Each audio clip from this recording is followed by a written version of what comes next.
I'm angry. Is he really hateful?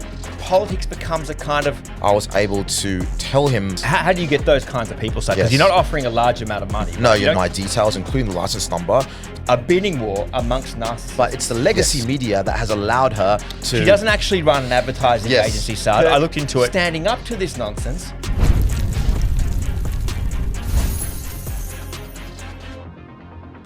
James, Sup, G? how you been? Good, brother. How are you?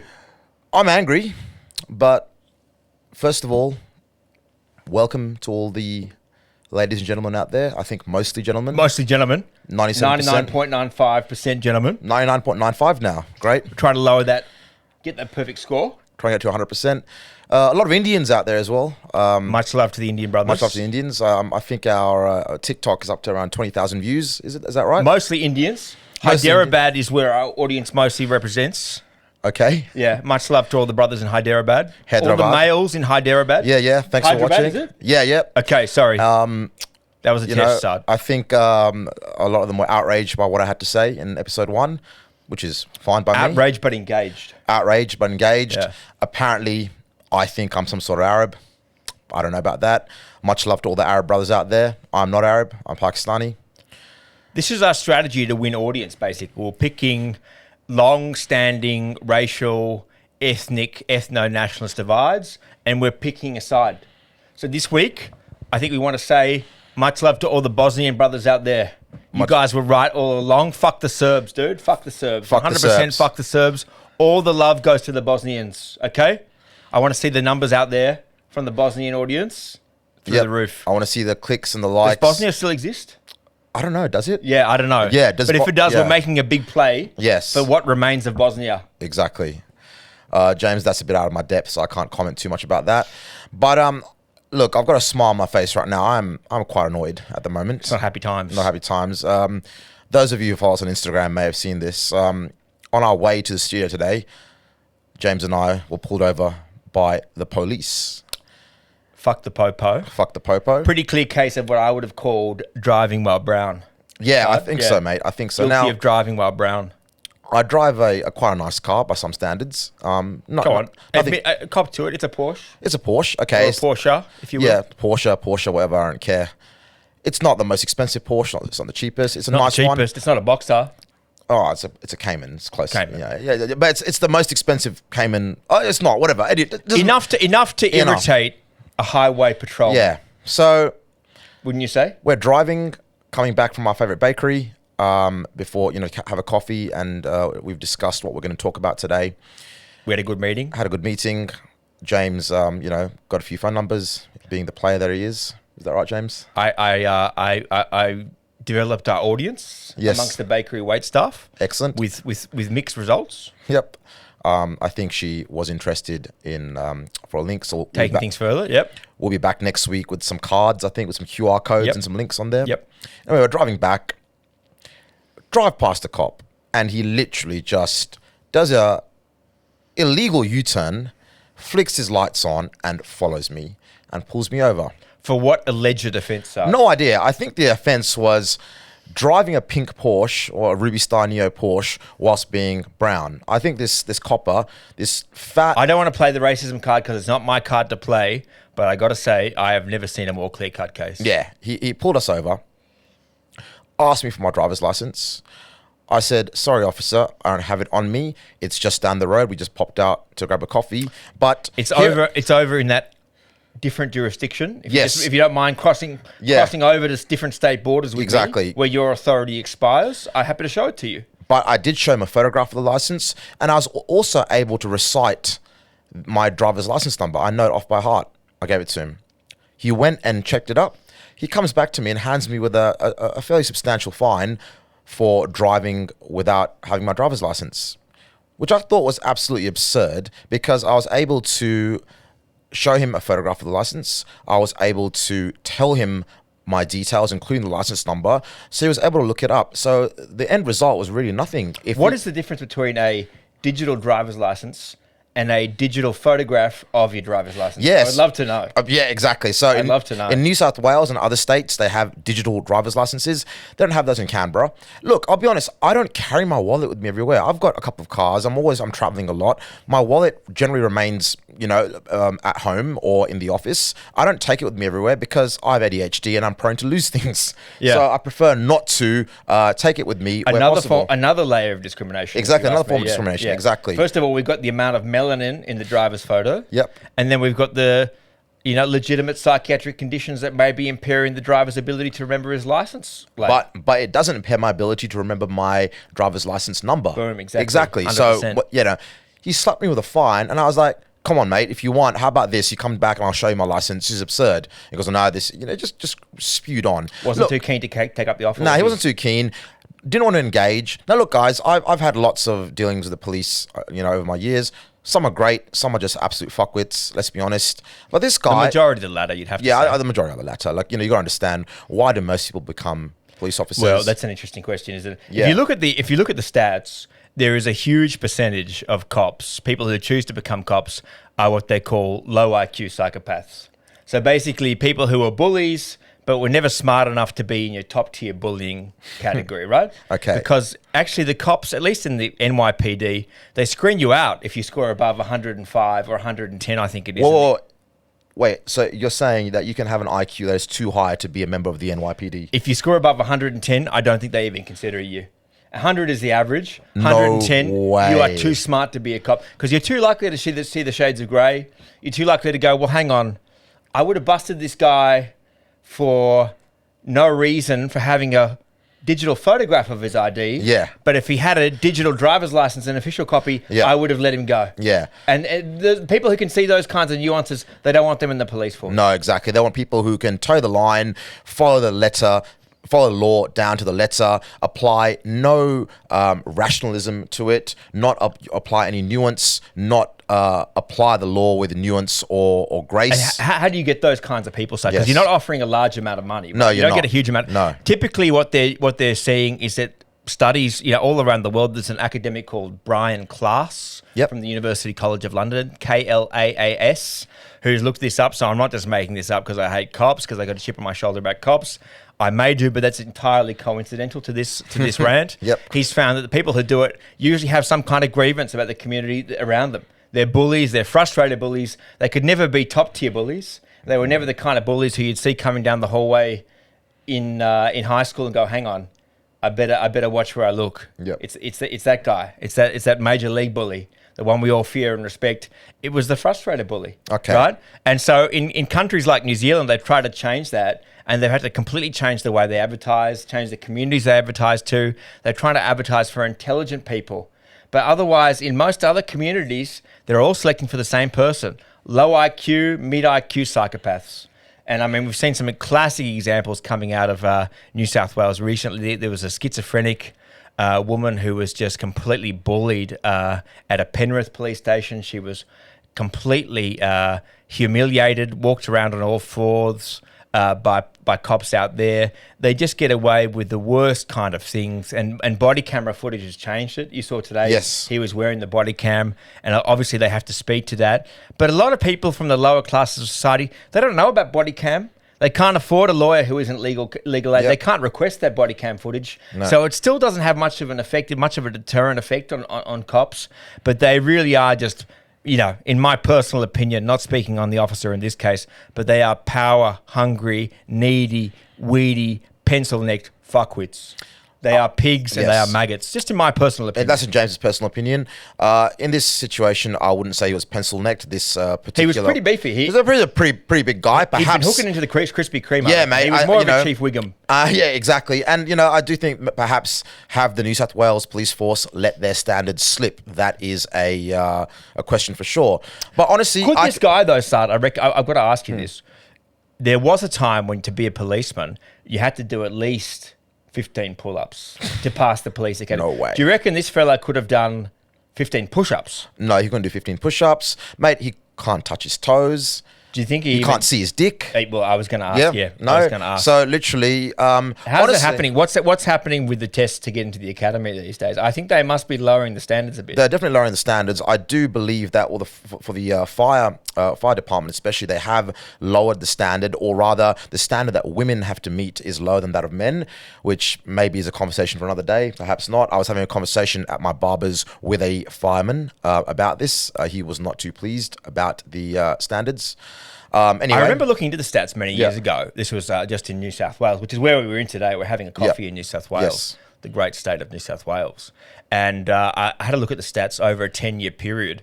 And the crime rate in New South Wales has progressively dropped and dropped and dropped, basically across all categories of crime. There's a couple that this doesn't apply to, a couple of categories that's gone up for whatever reason. But the crime rate's gone down. But the number of police in the state has gone up massively across the same period of time. So you have more cops who are less busy. Yeah. And the question is, what are they who's paying their wages? Who's paying their salary? This was a clear-cut case of revenue raising, meaning a quota through and through. He's a old, fat, white guy. Armed to the teeth. He had a Glock. And a couple of other deadly weapons on him. Do you think they've ever seen use, those deadly weapons? Do you think? I doubt it. Over in rural New South Wales? He introduced himself as a member of Highway Patrol. I remember I did speak to a few cops once, and they told me that even cops, non-Highway Patrol cops, hate Highway Patrol officers. They don't regard them as real cops. They're basically tax collectors, let's be honest. But honestly, pulled me over because he saw a flashy car being driven by me, obviously saw me. I dare say, James, had you been driving it, he probably would have let us off. It would have been a different story. It would have been a different story. Unless they had the AI camera face recognition technology, then we might have copped a few more fines. Perhaps. Depends. But anyway, but based on the sheer demographic profile, it would have been a different story. What else has been going on, bro? A bit of a slow news week on my end. Nothing too much to report. Got a few interesting things. We might save them for another podcast. But before we continue, James, what's with the sunglasses today? I do like them. They look great, but why are you wearing them? Slow week on my end too, brother. I pulled up pretty rough today, and I just got some photosensitivity issues. You know what I mean? Yeah. If anyone asks, that's my story. We do have some bright lighting in here, so that's understandable. Yep. You know, I did actually purchase some of those yellow sunglasses that are meant to block out blue light to help you sleep They're good. better. They made you look like Robert Downey Jr. Oh, yeah. I mean, I'm not wearing them right now. Maybe I'll wear them Just for some of after the photos. rehab. Robert Downey Jr. in that sort That's right. Just at the start of the Iron Man era. I think he just got out of rehab and then he was hired for Iron Man. Then that was a massive comeback from there, wasn't it? Robert Downey Jr. on the comeback trail. Yes, Good look for you. Thank you. Now, Charlie Kirk. The hate continues. Continues, yeah. 1 week gone. It feels gone. It feels like that topic should have petered out. Yeah. It's only just revving up, hey? Look, the conspiracies are coming in wildly. We've got Tucker Carlson, Candace Owens, and Nick Fuentes saying that them boys were responsible for the death, you know? Yep. Which I think that theory does hold a lot of water. Maybe we'll do a special episode on that at some point. But Hannah Ferguson, the darling of the left, the darling of the Labor left, darling of the left. She distinguished herself, didn't she? Really, this week. I mean, there are a few people in America who stepped forward to take a lot of the heat by just saying outrageously unsympathetic or indecent things about the death of a father on the national stage for saying things that they didn't agree with. But Hannah, really, she almost took pole position across the entire world for some of the stupid shit she said. Correct me if I'm wrong. Look, I'll be honest. I'm not a big follower of Hannah Ferguson. I can't stand her. Who is she, Saad? What is Hannah Ferguson? What is she? Who is she to you? Why are we even paying attention to what Hannah Ferguson says? Look, she has been platformed somewhat by the left-wing media. She came out a couple of years ago. I think around the COVID era is when she launched her news platform. It was designed to be a political news platform for Gen X. I think that's her generation, is it? She might be known to most of our audience as a regular panelist on the Gruen transfer side. As you know, it's an ABC. Do people still watch that, James? I don't know if they do. Yeah. I mean, it's dubious. To any of our audience, and the stats show this is very unlikely that anyone is going to vibe with this, but any of our audience in the women over 60 category, they are going to be howling at their iPad monitors right now. Yeah. It's been a couple of years since I've seen that show, but if my memory serves correctly, it's a show about advertising standards, I believe. Yeah, and they have some good people on there. I certainly enjoyed in the early seasons Toby Ralph, who was on there. They had Todd Sampson, who was on there as a regular panelist. I mean, what was interesting about what they had to say, though, is that they were distinguished advertising executives with runs on the board. What is Hannah Ferguson, though? Is she a distinguished advertising executive, Saad? I think she's in her early 20s. She studied something in university. She started this, what's her news network called again, James? Cheek Media. Cheek Media. I don't know where the name comes from, what sort of cheek she's referring to. A bit of a pun. I've got to say, is it funny? Kind of. But anyway, she started this around the COVID time to make political news accessible for Gen Z or Gen Z. I've got to say, Saad, I'm prepared to say she is an advertising genius. Okay. On the level of Don Draper, simply because of the extent to which she has successfully advertised herself as an advertising genius. Because she is so often quoted in stories in the Sydney Morning Herald and the Australian Broadcasting Corporation as an expert on social trends and in advertising. I just assumed she must be the owner, the proprietor of a successful advertising agency. But little did I know, I only actually looked into it this week when she came to prominence for saying that political violence is sometimes justified in the context of Charlie Kirk's slaying. She drew all this controversy. She brought a lot of scrutiny upon her. And I sort of thought, well, is this going to cost her any clients? Is this going to be bad for her business? And I looked into it, Saad, she doesn't actually run an advertising agency. Okay. Which is an extraordinary thing for someone who is so regularly presented as an advertising expert. I wanted to rewind there a bit. She said that political violence is sometimes justified. Did she use the term political violence or just the term violence? She used the term violence. Violence is somewhat justified. Okay. I wonder what her experience with violence actually is. It's very easy for people to say violence is sometimes justified. Are you suggesting, Saad, that maybe a so-called advertising executive in her early 20s based in Surrey Hills, who sometimes appears as a panelist on ABC programs, is not the modern day equivalent of Che Guevara? Are you suggesting that she might be full of shit?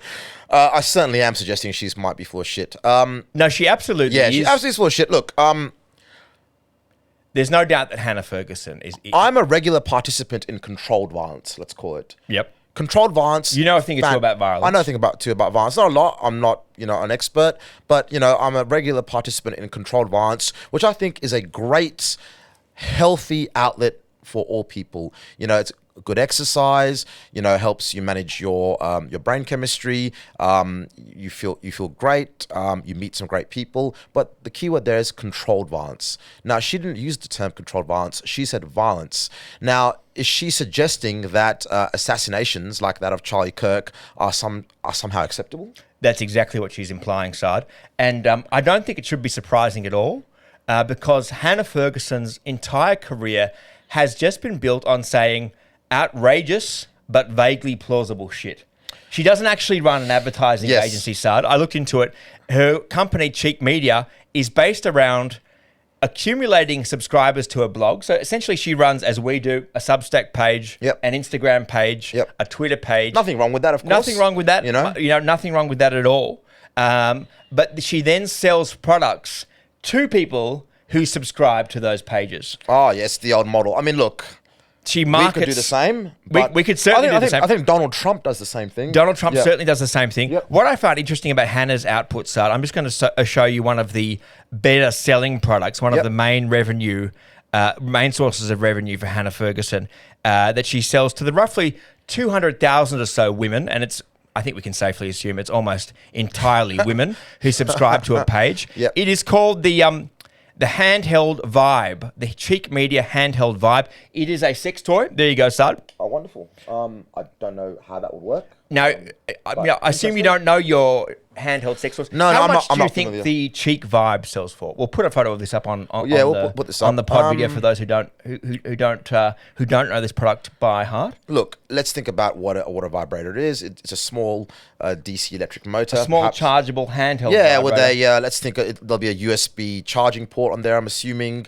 I think the production price from a factory in China will be around 50 cents. The retail price might be, by the time it's shipped here, GST, duty, taxes, bit of a profit margin, I'd say $40 would sound reasonable. Good guess. Yeah. Good guess, Saad. Yeah. I did a reverse image search. Yep. And looked for the most accurately corresponding image on Alibaba.com, and I found a model that looks pretty exactly the same to me for $13 Australian. $13 Australian. Okay, How much do you great. think Hannah is selling that same vibrator to people who subscribe to her blog? Look, James, I have a bit of experience in this. I do buy... What's a reasonable markup for merch? Yeah, look, I would say a reasonable markup for something where it's not going to be a primary income. So, for example, I sell microfiber towels.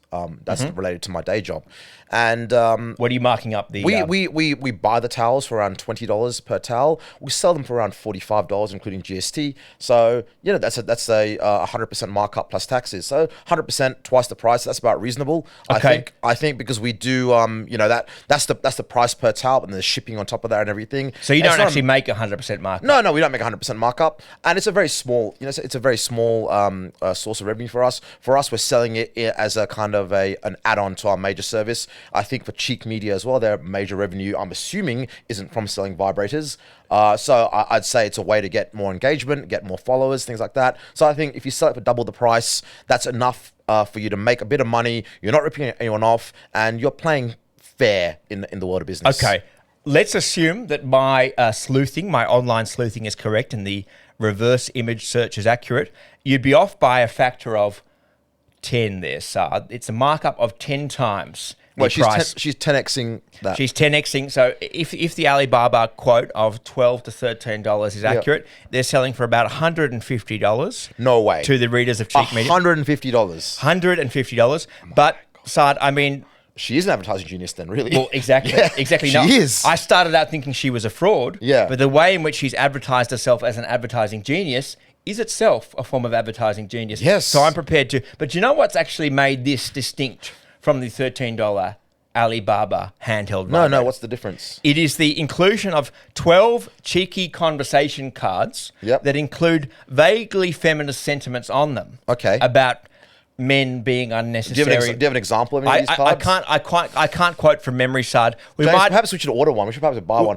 Guys, let's do a giveaway, James. Let's do a giveaway. Guys, all the men out there who have got female partners and might enjoy something like this for them, we will leave a comment below, subscribe to us, and we'll buy one. And at random, we will choose to give one away. What do you think? Absolutely. Yeah. But what's genius about this is that these 12, basically it's just a business card. We'll include some of the quotes below with some vaguely feminist sentiment. Yep. I mean, they're not trying particularly hard. It's not Simone de Beauvoir.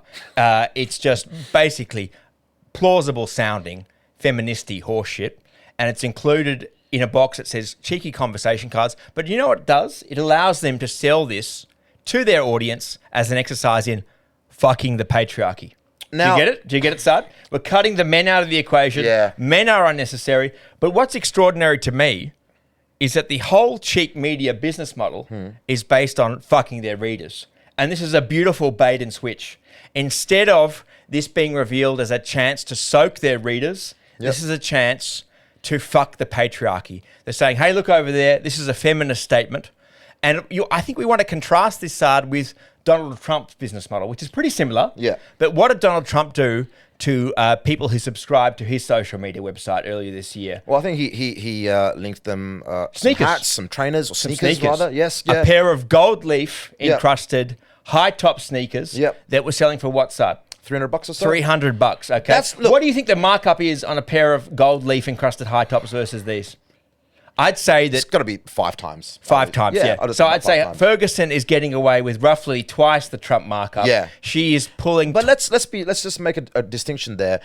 I don't think Trump bought some generic trainers or sneakers from Alibaba No. and simply sell. I think they were custom made. No, for Trump has requirements. created something new. He, in Yeah. fact, commissioned a highly regarded design. Trump respects the intellect of Yes. his audience. Okay, And yeah. in this respect, Yep. you've got to say, we've got to respect Ferguson even more for the contempt that she has shown for her readers, right? Yes. But this is the qualifications that she has used to accumulate a spot on the ABC and on various respected old media platforms as an advertising genius. And in some ways, I respect it even more. But it's exactly the kind of stuff It's a bit of a grift, isn't it? It's a huge grift. huge And it's a grift. massive Yeah. grift. And you got to say, I respect the grift, Saad. I do. Look, I respect the absolutely hustle. respect the grift. I respect the hustle. It's a bit, reminds you a bit of those people selling you, those internet marketers selling you internet marketing courses, but their experience in internet marketing is simply selling internet marketing courses. Well, the thing but is- that becomes the proof. It's like this circular argument. Becomes the circular. proof of their methods is the fact that you bought their products. Alex It's a Hormoz- self-reinforcing Yes, cycle. Yeah. What I like about it, though, is if you go to the blog, Yeah. that's where the grift really kicks in. I mean, if you thought that was some shallow, vacuous bullshit, you've got to read these blog posts, Saad. This is politics that's done in a way that is just the most dumbed down, watered down nonsense, vacuous horseshit. Look, they're basically dumbed down posts about what's happening in politics today. But sorry, before I get to that, I wanted to make a quick point. I found it highly offensive in some ways because her whole business model, her whole reason for being was to make politics accessible for Gen Z.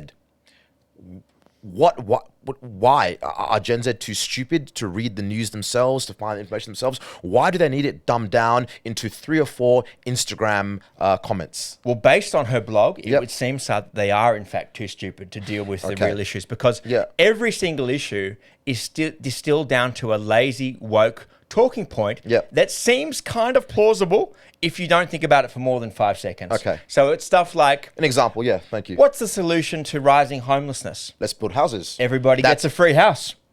Okay. What's the issue with the rising crime rate, Saad?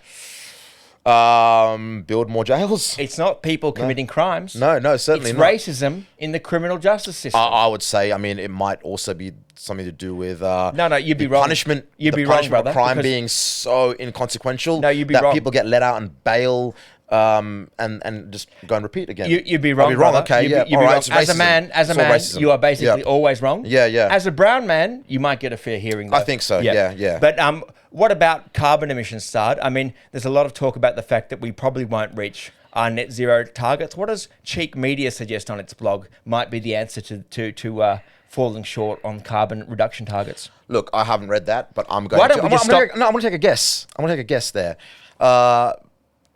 Everyone drive less. How about we just stop using fossil fuels tomorrow, Saad?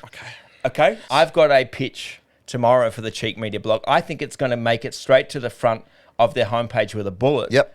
The idea is that we invest in a team of psychics to stop crime before it happens, but also to stop racist thoughts before they happen, right? I believe Do you know that- exactly who is failing to fund this kind of revolutionary breakthrough left-wing policy initiative? Guess who? It's men. It's men. It's okay. men, Saad. It's men. It's men. Yeah. But this is the kind of dumbed down horse shit that Ferguson peddles. And I just got to think,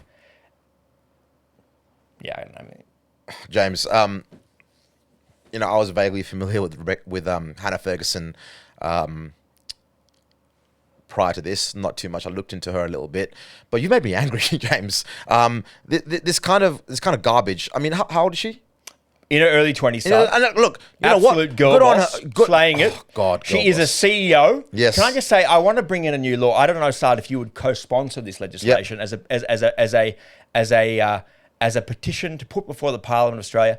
If you have fewer than 5 employees, you cannot call yourself a CEO. Technically, If you operate out of a co-working space in Surrey Hills, yes, unless you own Yeah. that fucking building, I will not recognise you look, as a chief of any kind. I think the technical definition of a CEO is that you are appointed by a board. The board is generally appointed by shareholders. Now, is Cheek Media a publicly listed company, or is it is it even a private company with a large number of shareholders, or is she the only shareholder in her company? I don't know, but Yeah. I'm going to go out on a limb and suggest that she has fewer than 5 employees, and Yeah. she works out of a co-working space in Surrey Hills. I would do an ASIC lookup on this, but I don't want to waste $20 on doing so, to be honest.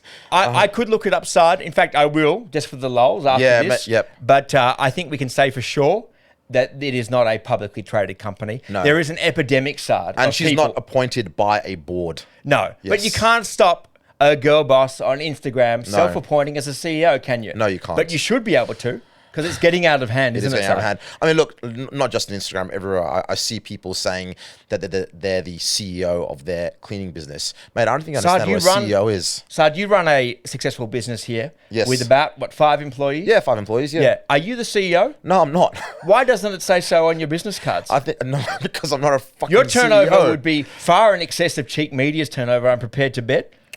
Thank you, James. Thank you. Why are you leaving that title on the table? Look, I think I might have to start calling myself CEO, James. You're obviously that might be the obviously way. not an advertising genius, are No, you? I'm not advertising. We're genius. here at your spacious office space here Yep. in the north of Canberra. Yep. But I don't see anything on your office table that says CEO. No, I'm gonna get a plaque made up.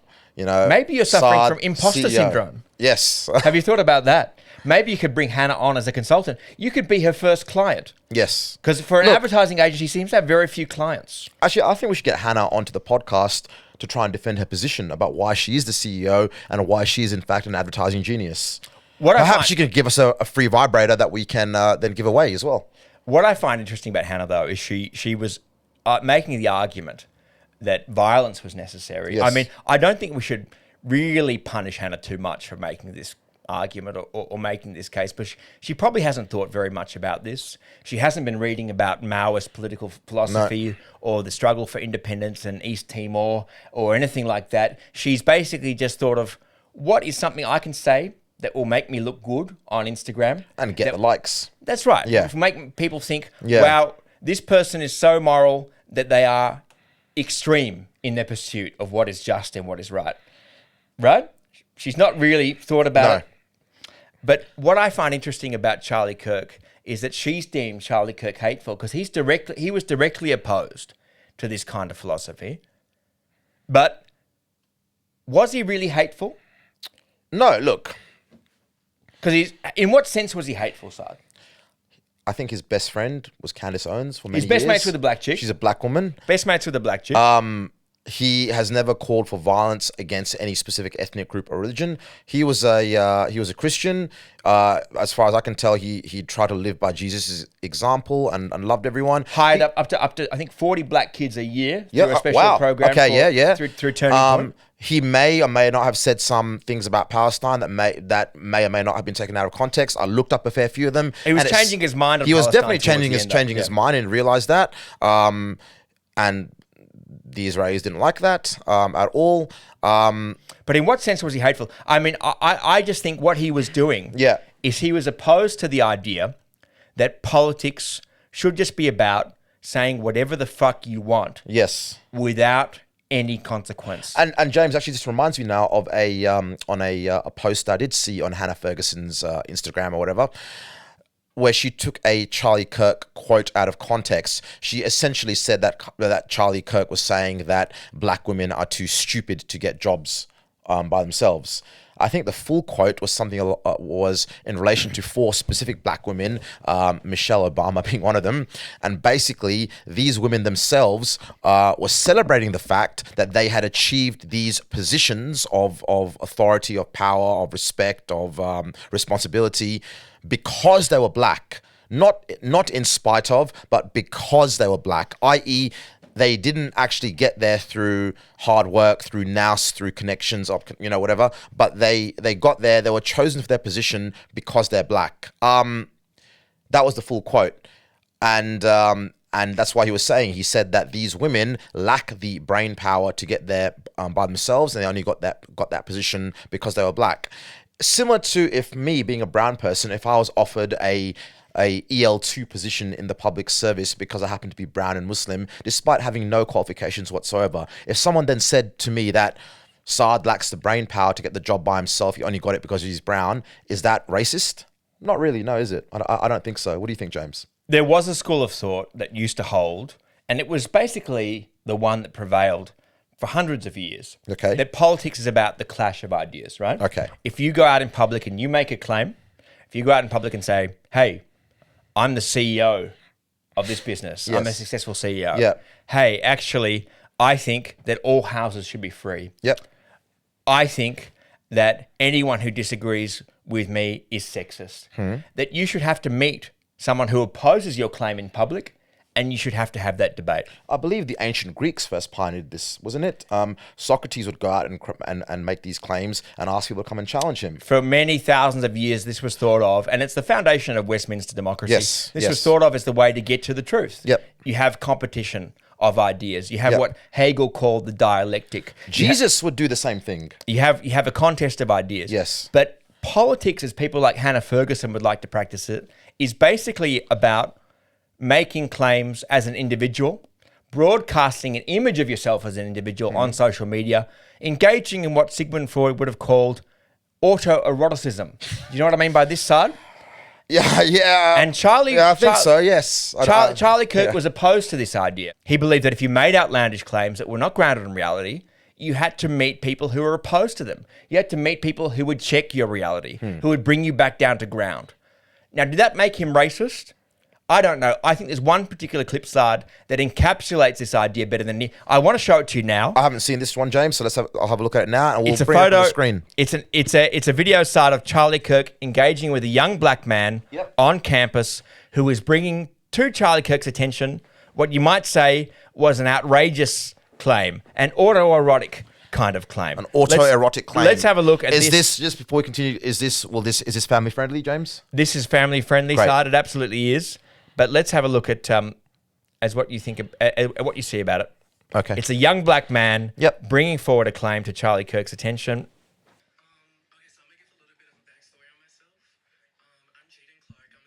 Okay, so I'm gonna give a little bit of a backstory on myself. I'm Jaden Clark. I'm a student here. Freshman year, I was hate crime 5 times in one night. Okay, 3 of them by Trump supporters. What happened to you?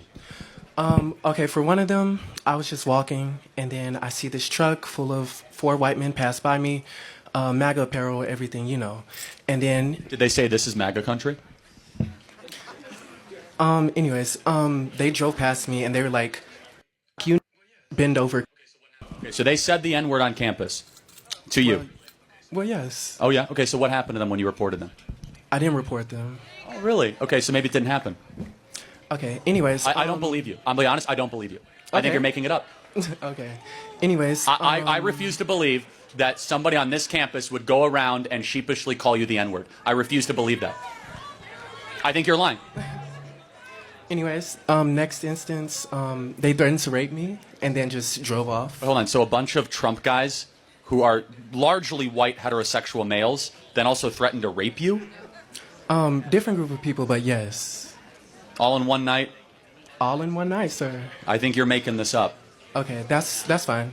But what evidence do you have for this? Do you have like corroborating witnesses? Do you have cameras? Do you have license plate numbers? Because now we're talking about crimes. Threatening to rape you is an intent of a crime. Did you go to the police? You file a police report? You hire an attorney? You sue the school? Did you go to the civil rights office? Do you file a civil rights complaint? Did you do any of that? Because you should. Okay. No, did you? Tell me. Yes or no? I did not, but Why? I'm not going to argue with you. No, but on you're coming in front of experiences. 2,000 people to say it. Why did you Right. not go to the university and say this happened? Okay, because how would I report them? Anyone. There's Who would I hotlines all over this campus. You guys have nothing but like, if something happens to you, So, Saad, I let think me you're ask you making this. this I mean, up. let's I think put you're aside doing this the to try to make a temptation point. dunk on that young man. I don't who's think there's any obviously been evidence. through a lot of trauma in one sense or another. How many times do you reckon he told that story without getting bullshit called? James, just to clarify, you're suggesting that this was not the first time he told that story in public, or? Absolutely not, Saad. And I think most of the times he may have told it, the reception he might have got was, "You are so brave.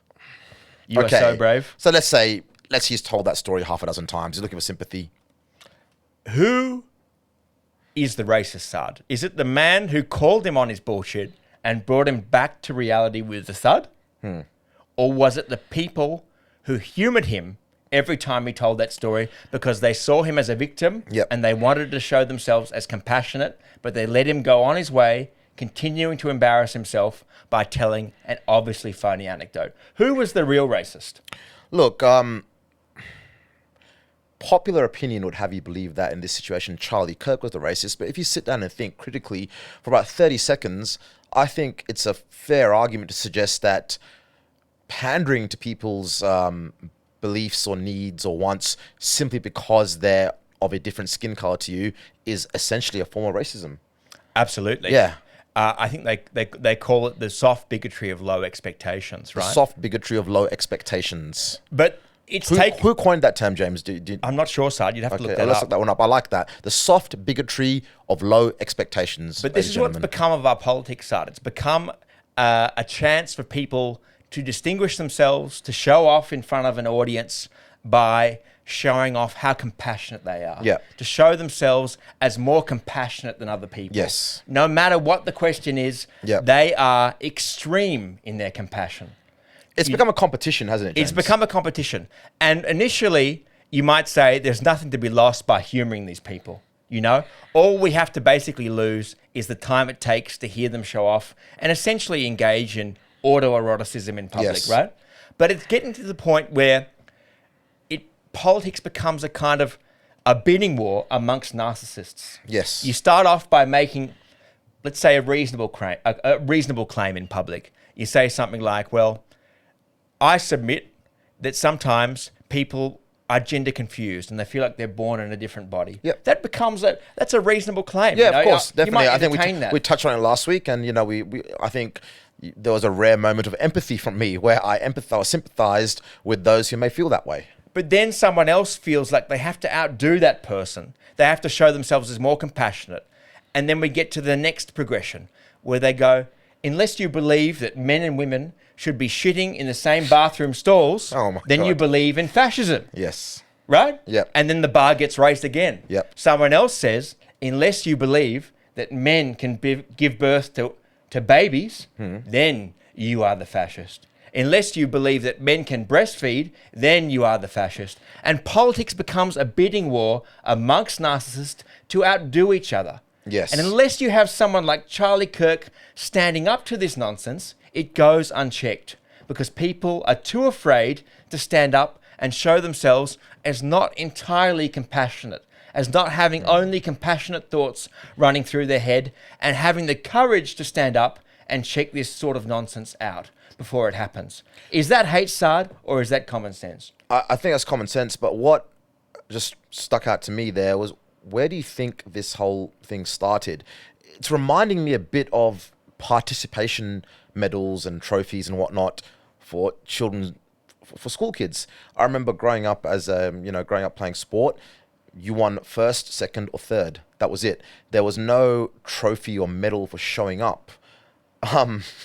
This is reminding me of that because you're trying to empathize with people, sympathize with people because of their racial background or their gender ideology or whatever, and then it becomes this competition to see who can be the most sympathetic. And I don't know. It's kind of almost the other extreme, isn't it? It's instead of getting a medal for coming first, Yeah. you get moved to the back of the class. Yeah. You have to wear the dunce cap for coming first. Yeah, yeah. And the kid who shows up, Yeah. who's unable to run the 100 meters because they're too fat, Yes. gets a special trophy. Yep. And everyone else in the class has to give them a round of applause because of the disadvantage they face in being fat. We're glorifying being uncompetitive. Yeah. Being a victim, Yes. being weak, aren't we? Yes, Don't you yeah. think? It's like we're no longer making statues of people who did great things.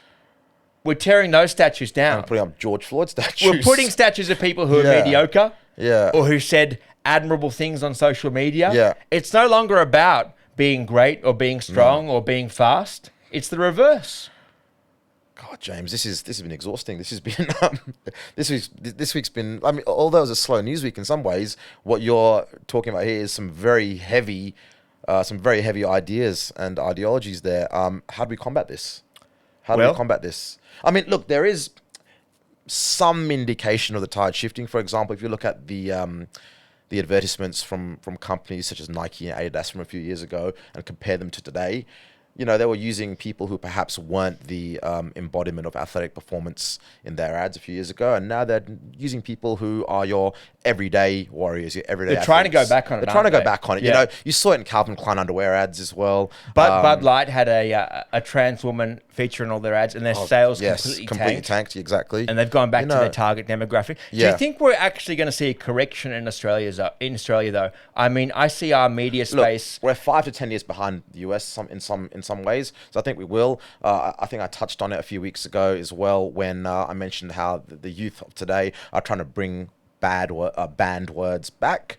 That is perhaps a response to the overcorrection. So, the pendulum has swung too far one way. It has to go too far the other way in order to self-correct and hit equilibrium again. But do you see anyone expressing these views, anyone expressing skepticism about transgender ideology having gone too far, about victimhood mentality having gone too far? We don't see those voices anywhere. We don't see them in the mainstream media. We don't at all, do we? No. I mean, look, we see them in alternative media. You got shows like ours, we're talking about it. You got the various other podcasters who do mention it. And look, my belief here tends to be that most people are reasonable and do think the way we do.